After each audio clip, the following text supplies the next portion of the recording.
नमस्कार विद्यार्थी मित्रांनो, स्वागत आहे तुमचं थिंकर्स थ्रू पीवायक्यू आपल्या या सिरीजमध्ये. आजचा प्रश्न स्क्रीनवर तुम्हाला दिसत असेल. कार्ल मार्क्स बद्दलचाच प्रश्न आहे आणि अत्यंत छोटा प्रश्न आहे आणि अत्यंत सोपा देखील आहे. मोड ऑफ प्रोडक्शनवर तुम्हाला विचारलंय. उत्पादनाच्या पद्धती म्हणजे काय? दोन प्रकार पडतात ह्या उत्पादनाच्या पद्धतींचे. एक म्हणजे फॅक्टर ऑफ प्रोडक्शन, उत्पादनाची संसाधनं, आणि दुसरं म्हणजे रिलेशन ऑफ प्रोडक्शन, उत्पादनाचे सहसंबंध.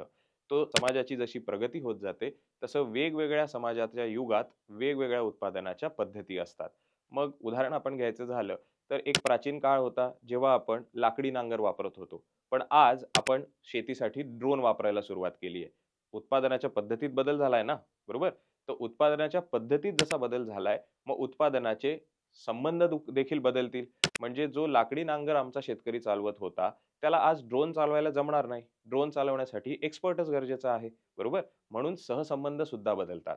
आणि हे जुने जे उत्पादनाच्या पद्धती आहेत, त्या जुन्या उत्पादनाच्या पद्धती ज्या बदललेल्या असतात, नवीन उत्पादनाच्या पद्धतीला जुने सहसंबंध काम करत नाही आणि त्याच्यामुळे काय होतंय, संघर्ष निर्माण होतोय.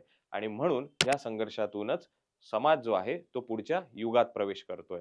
म्हणून मग असाच प्राचीन युगातून सरंजामशाही, सरंजामशाहीतून भांडवलशाही अशा युगात आपण प्रवेश करत गेलो. कारण उत्पादनाची संसाधनं आणि उत्पादनाचे सहसंबंध म्हणजेच उत्पादनाच्या पद्धती बदलत गेल्या. तो आय होप समजलं असेल तुम्हाला उत्पादनाच्या पद्धती म्हणजे काय. Thank you so much.